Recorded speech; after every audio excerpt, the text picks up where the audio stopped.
Hi, LA Progressive friends and family and readers. We hesitated a little bit because I thought you were going to open this, but I'll go ahead and welcome everyone.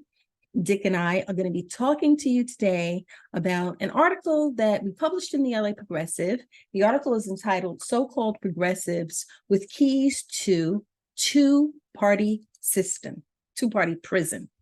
It was written by Mark P. Fancher, and the subtitle is When One Gets Right to the Heart of the Matter, Many Progressives Who Enjoy Privilege Are Not Very Change-Oriented at All. So just to kick it off, I'm probably a more traditional Democrat than Sharon ever was. I think partly because I'm a privileged white guy who has gotten more benefits out of the political system than Sharon has. And I do think that Democrats at times have done some good things. I think there's some really good-hearted Democrats, as does Mark Fancher. And I think at times certain bills have passed, certain changes have happened that have benefited lots of people. On the other hand, I think that Democrats have not been much better than Republicans at addressing major issues like the deep-seated racism that undergirds our country, that the huge and growing inequality in our country and our never-ending war economy. I just don't think Republicans are any worse than Democrats on that, because both parties are owned by the same deep-pocketed elites. That's right. So there was a study done by Princeton and Northwestern University probably 8 or 9 years ago. And they concluded that the United States government represents not the interests of the majority of the population, but the interests of those that are rich and those that are powerful, which actually makes this, the United States, an oligarchy, not a democracy. So this study that was conducted, what they did was they took extensive data. They collected data for more than 10 years for 1,800 United States areas. And they looked at what the expressed preferences were of the people who were voting for the electeds. And then they were looking at the expressed preference of the deep pockets and the corporations. And 9 times out of 10, what the politicians who were elected did was they represented the interest of the wealthy. So over time, what I've come to do is it was really important for me to understand, well, what's the difference between a progressive and a liberal? Because I keep hearing people refer to the Democratic Party as being progressive. And I don't believe that those two words should be used interchangeably, although some people do. And I'm not the definition police. But what I will say is that when I use the word progressive, what I'm talking about is people who are determined to get to the root of the matter. So not simply look at the symptoms of a society that has societal ills and address those societal ills by tackling the symptoms. For example, here's one example, something that needs to be done. We need to triage what's happening with the homeless community. People who are unhoused need homes. They need a place to live. They need structure. And so, yes, that needs to be addressed, but the full way to address that issue is to get to the root cause. And the root cause of the houselessness are economic causes, issues of racial discrimination, and other deeper issues that lead people to live lives of despair. So progressives recognize that social ills are outward expressions of deeper societal problems that, if left unchecked, will eventually affect everybody. Progressives try to define, address the systemic causes, rules, laws, and traditions that produce and enable the problems to surface in the first place. Instead of liberals, who many people are, they have their hearts in the right place, but they simply are putting band-aids on deep societal wounds. So this article by Fancher, Dick, do you want to jump in? Because I don't want to take over this. Yeah, I think I might be wrong about my prognosis, my view on Democrats. If when they're back in power someday, if they can pass Medicare for all. 75% of the country wants to catch up to all the other leading industrial countries in the world and cover medical care for all. And yet, even when Democrats have had the presidency and both houses of Congress, they found a way to fall short.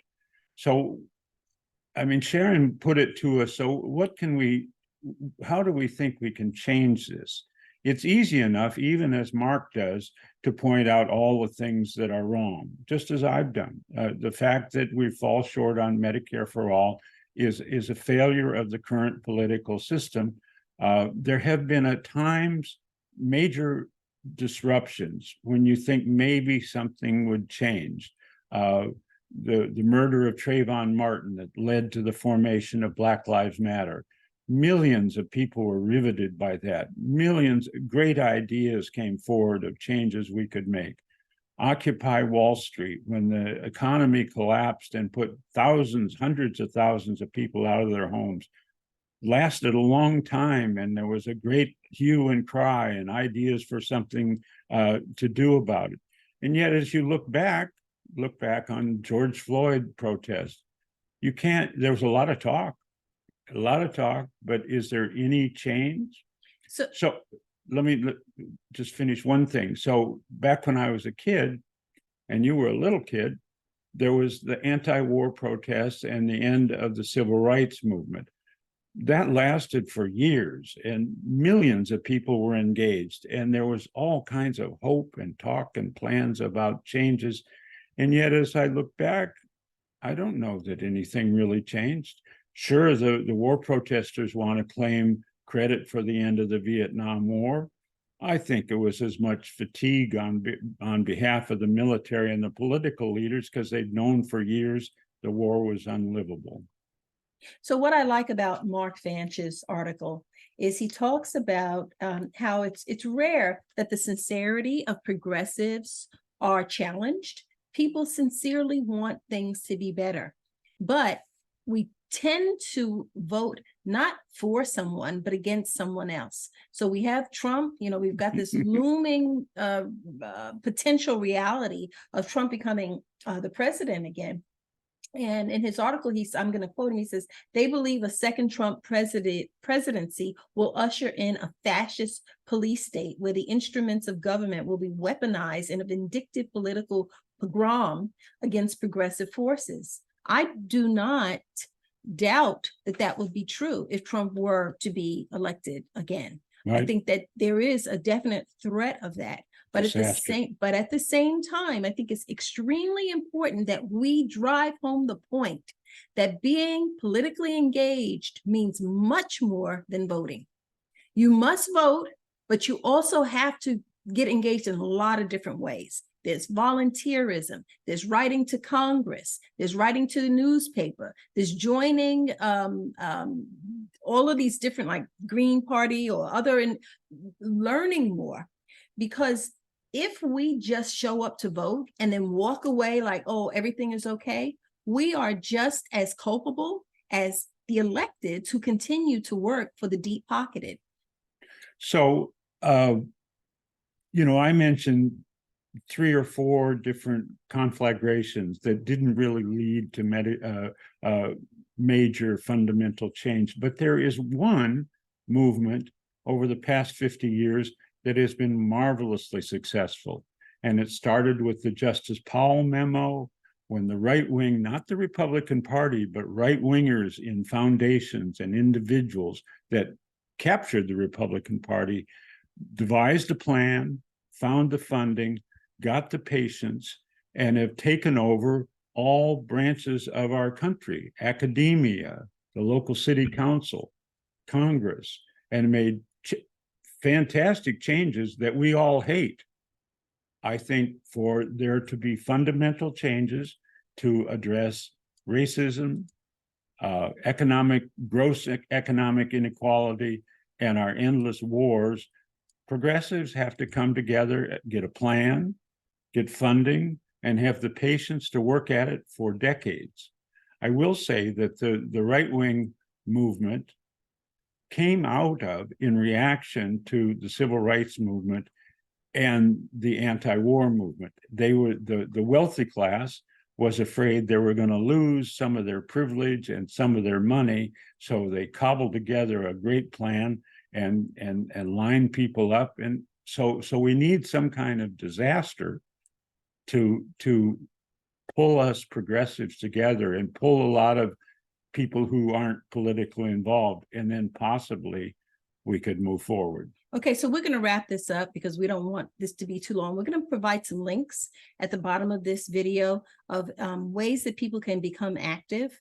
We need a long-term plan, just like the far right has had a long-term plan that they have been implementing for the past 45 years. That kind of began with the Powell memo that ushered in neoliberalism. And I'm going to give you a bullet point of what neoliberalism represents. It represents favoring big interests, big business interests, and the wealthy. They tend to win major Supreme Court cases. They tend to win whenever they're trying to put forward legislation. It removes the protections of labor law. So union representation in the United States, labor being represented by unions, has dropped drastically over the past 40 years. Neoliberalism supports the gutting of welfare and eliminating social services. And for the longest, we've heard that Social Security is even being looked at as something that can be eliminated. It relies on police power, incarceration, and detention to control and divide the masses. They need to control and divide the masses because they know that the masses will increasingly be dissatisfied with the kinds of government policies that are coming out. So in order to shut up the masses, they need to continue to increase police budgets. They use two different justice systems, one for the rich and one for everyone else. They believe in free trade policies that empower corporations to seek cheap labor and resources across the globe, but corporations do not have to abide by national borders, whereas labor does. And they believe in surveillance, military surveillance, paramilitary force, paramilitary surveillance, which is used to repress opposition so that people that are being oppressed by these policies are powerless. We're going to provide more information. Please read the LA Progressive. The article that spurred this conversation is called So-Called Progressives with Keys to Two-Party Prison by Mark P. Fancher. Thanks for joining us. Thanks, everybody.